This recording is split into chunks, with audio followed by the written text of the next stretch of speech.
Hello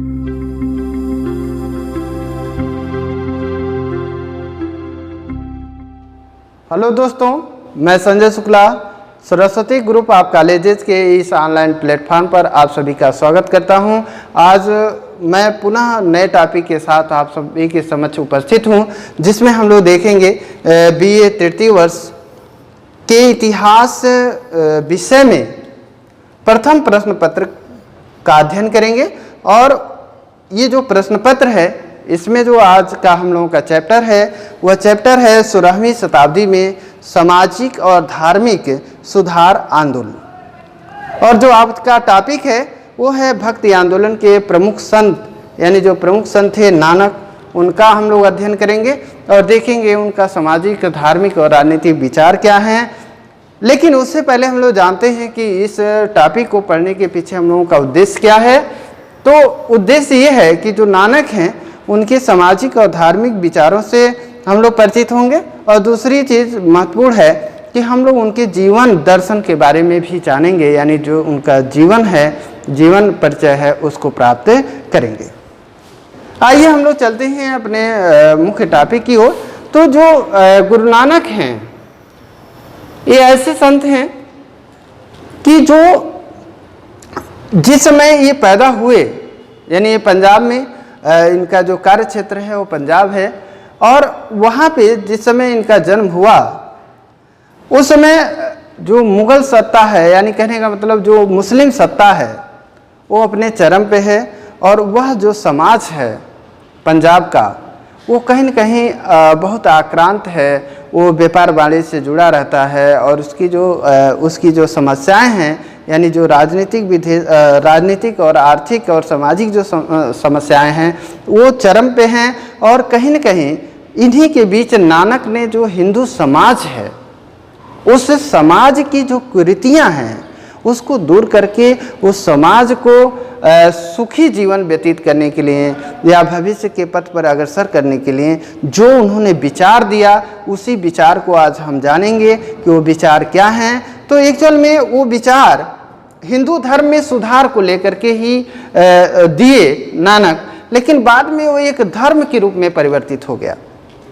यानी नानक का जो मूल उद्देश्य था कि वो हिंदू धर्म की जो सामाजिक और धार्मिक कुरीतियां हैं उसको दूर करके समाज को एकजुट रखें, समाज के जो विभेद हैं, सामाजिक और धार्मिक विभेद हैं, उसको समाप्त करें, जिससे क्या हो कि जो समाज की जो पीड़ा है, जो समाज की जो अव्यवस्था है, दुर्दशा है, उससे उस समाज के लोगों को बाहर निकाला जाए, और बाहर निकाल करके हिंदू और मुस्लिम के बीच एकता स्थापित किया जाए, जिससे इनकी समस्याएं कम से कम हो सके।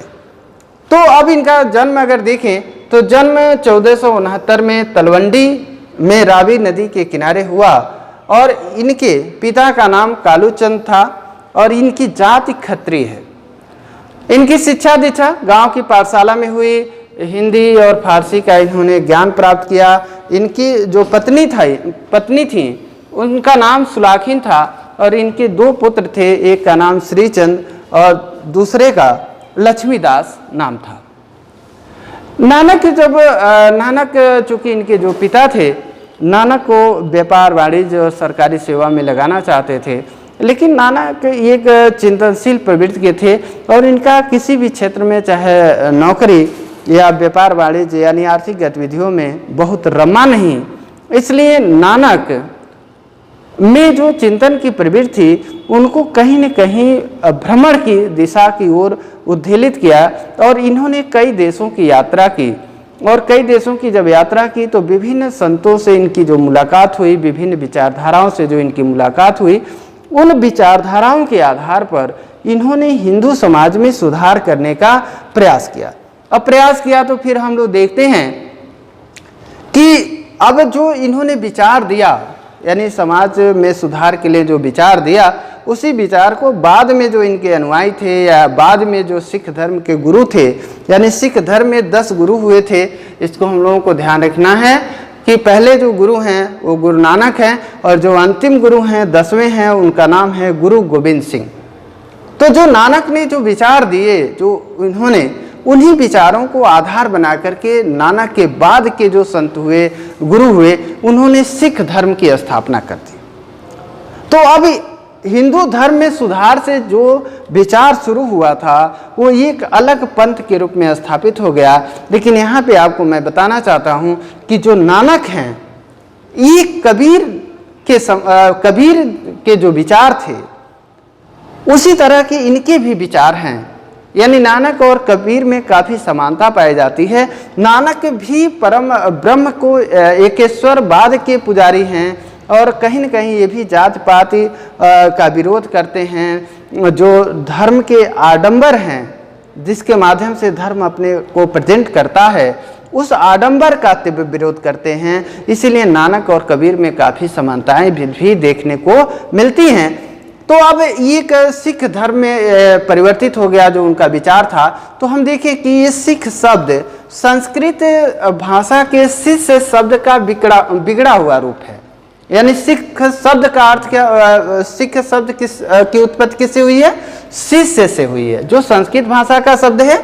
अब हम लोग देखते हैं कि जो नानक के विचार हैं, इनके विचार आदि ग्रंथ में संकलित किए गए हैं। बड़ा महत्वपूर्ण है, जिसको आपको जानना होता है और अक्सर करके ये पूछा जाता है। तो आदि ग्रंथ है, इसमें 10 गुरुओं के संदेश संकलित किए गए हैं। लेकिन यहाँ पे थोड़ा सा आपको हम बता दें कि जो आदि ग्रंथ है, इसका जो पहला संकलन हुआ था वो गुरु अर्जुन देव ने करवाया था, जो सिखों के 5वें गुरु थे। गुरु अर्जुन देव, उन्होंने आदि ग्रंथ का संकलन करवाया। यानी अपने से पहले जो 4 गुरु हुए थे और कुछ सूफी जो विचारक थे, उनके विचारों को उन्होंने जब संकलित करवाया तो उसका नाम आदि ग्रंथ पड़ गया।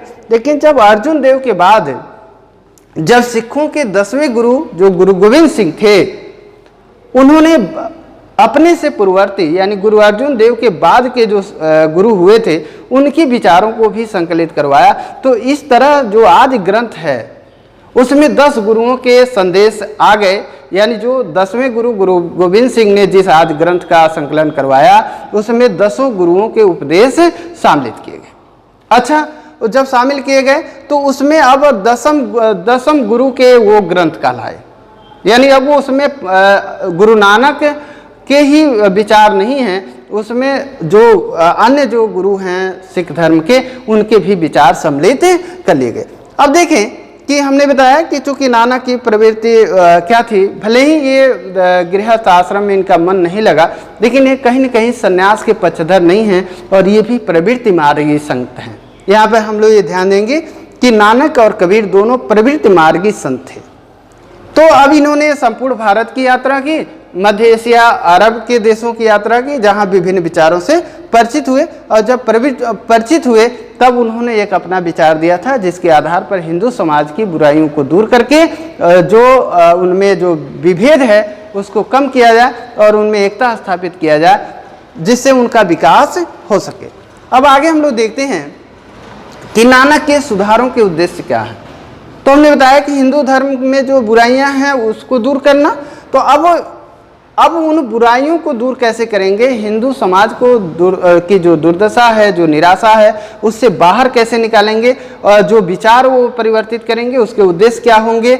या तो अब देखें, जो उद्देश्य है वो कह रहे हैं कि जो हिंदू धर्म है उसको एकेश्वरवाद के आधार पर संगठित करना, यानी उसमें सुधार करना।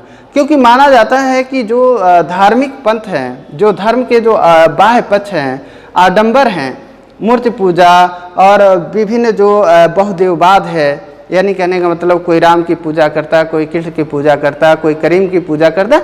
कहने का मतलब जितने भी देवताओं की हम पूजा करते हैं उतना ही समाज अलग अलग भागों में बढ़ता है। अब वो कह रहे हैं कि अगर सभी लोग एकेश्वरवाद यानी एक परम तत्व में विश्वास करें तो जो धार्मिक विभेद है अपने आप समाप्त हो जाएगा। इसीलिए वो एकेश्वरवाद के आधार पर हिंदू धर्म को एकजुट करना चाहते थे। दूसरी चीज़, वो मुस्लिम और हिंदू जो हैं दोनों के बीच सौहार्द विकसित करना चाहते थे, क्योंकि उनका मानना था कि अगर दोनों को एक साथ रखा जाए तो जो मुस्लिमों की तरफ से जो प्रताड़ना का शिकार हो रहे हैं कहीं न कहीं उसमें कमी आएगी और इनकी जो आर्थिक और सामाजिक विकास है वो प्रक्रिया आगे बढ़ सकेगी और निराशा के माहौल से निकल सकेंगे। अब नानक के विचारों को हम थोड़ा सा देखते हैं कि कुछ पॉइंटों में कि ये विचार किस तरह परिवर्तन किए और वो परिवर्तन के वाहक के रूप में किस तरह समाज को अब निर्देशित किए। तो इसके बारे में भी थोड़ा सा हम लोग देखते हैं। जैसे नानक के धार्मिक विचार, तो जो नानक के जो धार्मिक विचार हैं तो कह रहे हैं कर्मकांड का विरोध। तो हमने बताया कि जो कर्मकांड ही ऐसा है या बहुदैववाद ही ऐसा है कि जो हिंदू समाज को भी कई भागों में विभाजित किया था, कहीं न कहीं उनके अंदर विभेद उत्पन्न किया था। तो वो कहीं न कहीं जो बाह्य कर्मकांड है धर्म का, उसका विरोध करते हैं। जैसे वेद, कुरान, जात प्रथा, ब्राह्मणों और मौलवियों की प्रमुखता, रस्म रिवाज, मूर्ति पूजा, तीर्थ यात्रा, छुआछूत का घोर विरोध करते हैं, क्योंकि मानते हैं कि इसी के आधार पर जो हमारे समाज की जो दुर्दशा है उसके पीछे यही मुख्य कारण है। अब निराकार ब्रह्म के उपासक हैं, वो कह रहे हैं कि नानक कहते हैं कि जो ब्रह्म है, ईश्वर है, वो सर्वव्यापी है, सर्वशक्तिमान है, अजन्मा है, स्वयंभू है, वह अगम और अगोचर तथा इंद्रियों से परे है। यानी कह रहे हैं कि ये ब्रह्म कैसा है, निराकार है और हमारे इंद्रियों से परे है, यानी इंद्रियातीत है। अब ये कह रहे हैं कि ये इसके अतिरिक्त और कोई नहीं है। इसका मतलब ये भी अद्वैतवाद की बात कर रहे हैं। ये भी कह रहे हैं कि जो है वो अकेले है और उसके अतिरिक्त और कोई उसके समान नहीं है। तो ये इनका विचार था और इसीलिए ये रामा अवतार, ध्यान देंगे, इसीलिए विष्णु के जो अवतार हैं उनका भी खंडन करते हैं, क्योंकि ईश्वर निराकार है इसलिए वो अवतारवाद का भी विरोध करते हैं। यानी कोई भी ऐसा क्षेत्र धर्म का ऐसा अंग नहीं था जो कहीं न कहीं जो धार्मिक विभेद से जुड़ा हुआ था जिसका विरोध नानक ने न किया हो। इसलिए सभी जो धर्म के बाह्य पक्ष हैं उसका उन्होंने तीव्र विरोध किया था। अब देखिए कि आत्मा संबंधी जो विचार है नानक के, उसमें वेदांत और गीता का कहने का मतलब प्रभाव है और आत्मा को ये भी अजर और अमर मानते हैं तथा शरीर को नश्वर मानते हैं। तो सभी जो प्रमुख धार्मिक ग्रंथ हैं या विचार हैं हिंदू धर्म के, वो सभी जो आत्मा है उसको अमर मानते हैं और शरीर को नश्वर मानते हैं। यानी शरीर नष्ट हो जाती है लेकिन आत्मा का कभी विनाश नहीं होता है। अब हम लोग देखते हैं कि मुक्ति के साधन, तो जो नानक हैं वो भी मानते हैं कि मनुष्य ईश्वर के प्रति पूर्ण समर्पण, ध्यान देंगे, सभी ये भी भक्ति मार्ग के भक्तिकालीन संत हैं तो ये भी भक्ति को ही मोक्ष का साधन मानेंगे। ये कोई नई विशेषता नहीं है, लेकिन ये कह रहे हैं कि पूर्ण समर्पण और पवित्र हृदय, यानी कह रहे हैं कि हृदय की भी पवित्रता आवश्यक है और जिसमें छल कपट ना हो।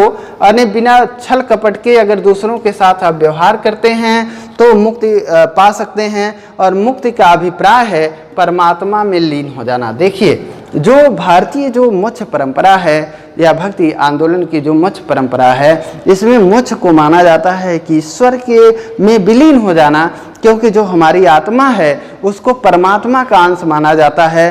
और जब व्यक्ति की मोक्ष प्राप्त होता है तो ये जो आत्मा है, हमारी जो सीमित आत्मा है, ये परमात्मा में मिल जाती है, अपने मूल स्वरूप को प्राप्त कर लेती है। तो नानक भी इसी विचारों को आगे बढ़ाते हैं। अब देखिए नानक के जो सामाजिक विचार हैं वो कह रहे हैं कि जात प्रथा का विरोध। तो उन्होंने शूद्रों के साथ धार्मिक भेदभाव का विरोध करते हुए कहा कि शूद्रों में भी ईश्वर को देखिए। वो कह रहे हैं कि आप अगर शूद्रों में भी ईश्वर को आप देखते हैं, खोजने का प्रयास करते हैं, तो जो उनके साथ आप धार्मिक विभेद कर रहे हैं वो आप नहीं करेंगे, क्योंकि जो ईश्वर है वो सृष्टि के कण कण में विद्यमान है। इसलिए सृष्टि जो ये पृथ्वी पर जितने भी मानव हैं सब में एक ही ईश्वर वास करता है, इसलिए उनके साथ धार्मिक आधार पर कोई भेदभाव नहीं किया जा सकता। तो इस तरह वो कहते हैं कि जो जात शूद्रों के साथ जो धार्मिक विभेद है उसका भी वो विरोध करते हैं, क्योंकि मानते हैं उनमें भी ईश्वर का वास करता है और हम उसी ईश्वर की पूजा करते हैं। तो अगर ईश्वर की पूजा करते हैं तो फिर उस शूद्र से अपने को अलग कैसे रख सकते हैं। अब नानक समन्वयवादी विचार इनके क्या हैं? ये हिंदू और मुसलमानों को अपने धार्मिक मतभेद खत्म करके एकता स्थापित करने का संदेश दिया। इसलिए कहा कि राम और रहीम जो हैं वो एक ही परमात्मा के नाम हैं। चाहे आप अल्लाह की पूजा करें, चाहे आप राम की पूजा करें, चाहे कृष्ण की पूजा करें, लेकिन वो एक ही परमात्मा के नाम हैं। इसलिए अल्लाह, ये जो नाम है, इस नाम के आधार पर समाज में कोई विभेद नहीं होना चाहिए। अब कह रहे हैं कि सिख धर्म में सामाजिक समानता के लिए लंगर की व्यवस्था। आप देखें कि खान पान में भी हमारे विभेद बहुत थे, यानी जो 4 वर्ण हैं या हिंदू समाज है, जातियां हैं, उनमें खान पान को लेकर के भी बड़ा विभेद था। और शूद्रों को कहीं न कहीं कहने का मतलब कि एक बहुत बहिष्कृत सामाजिक व्यवस्था के अंतर्गत उनको जीवन व्यतीत करना पड़ता था। उनको छुआ हुआ कोई नहीं खाता था, उनसे छुआछूत बहुत मानता था। इसीलिए सिख धर्म में लंगर व्यवस्था चलाई जाती है, जिसमें एक पंक्ति में बैठ करके, एक साथ बैठ करके लोग भोजन करते थे। अगर एक साथ भोजन करते हैं तो सबसे बड़ी जो छूत है हिंदू समाज की, वो भोजन के स्तर पर ही देखी जाती थी पहले। इसलिए ये छुआछूत को समाप्त करने का ये भी एक अनूठा देन है जो भारतीय समाज है उसको, यानी सिख जो धर्म है, लंगर उसकी एक महत्वपूर्ण विशेषता है, यानी भारतीय समाज को। अब कह रहे हैं कि नानक के आर्थिक दृष्टिकोण, तो नानक कह रहे हैं धन संचय को निरर्थक मानते हैं और कहते हैं कि उसका समुचित वितरण होना चाहिए, क्योंकि धन अगर अधिक संचय होगा तो धन संचय से अहंकार बढ़ेगा, और अहंकार जब बढ़ेगा तो शोषण उत्पन्न होगा, यानी अत्याचार की प्रवृत्ति मनुष्य में जन्म लेगी। इसलिए कह रहे हैं कि कम से कम धन का संचय हो और धन का अधिक से अधिक लोगों के पास वितरण हो। अगर अधिक से अधिक लोगों के पास वितरण होगा तो न्यूनतम आवश्यकताएं उनकी पूरी हो जाएंगी। तो अगर पूरी होंगी तो असंतोष कम होगा और संघर्ष कम होगा, समाज में कहीं न कहीं एकजुटता स्थापित होगी। अब हम लोग देखते हैं कि नानक के पहले ऐसे संत हैं भक्तिकालीन, जिनमें राजनीतिक विचार भी पाए जाते हैं, और कहीं न कहीं वे जो बाबर के आक्रमण हैं भारत पे, उसका वो विरोध करते हैं, जबकि वो भी मुस्लिम है और भारत में भी मुस्लिम सत्ता स्थापित थी, यानी उस समय लोधी वंश का शासन था। फिर भी वो बाबर का विरोध करते हैं क्योंकि उसे आक्रमणकारी मानते हैं। इस रूप में हम देखें कि पहले ऐसे भक्तिकालीन संत हैं जिनमें राजनीतिक चेतना भी पाई जाती है। अब देखिए, ये कह रहे हैं कि जो सिख धर्म है उसमें हमने बताया कि जो इनका बाइबिल होता है या महत्वपूर्ण ग्रंथ होता है वो आदि ग्रंथ है, और सिखों का जो महत्वपूर्ण तीर्थ है वो स्वर्ण मंदिर है, और स्वर्ण मंदिर अमृतसर में स्थित है, और ये प्रमुख तीर्थ है उनका। अब हम लोग देखें कि नानक से कुछ क्वेश्चन एराइज होते हैं, वो क्या होते हैं कि यानी अक्सर करके परीक्षाओं में भी पूछे जाते हैं और आपको ध्यान रखने होते हैं। जैसे नानक का जन्म कहाँ हुआ था, आदि ग्रंथ का संकलन किसने करवाया, स्वर्ण मंदिर कहाँ स्थित है। तो इस तरह के तमाम क्वेश्चन एराइज होते हैं, जिसको आप ध्यान से पढ़ेंगे तो देखेंगे कि हर तरह जितने भी तरह के प्रश्न बनते हैं वो लगभग में नानक से वो इसमें आपको मिल जाएंगे। और अगली वीडियो में हम लोग अगली टॉपिक पर चर्चा करेंगे। धन्यवाद।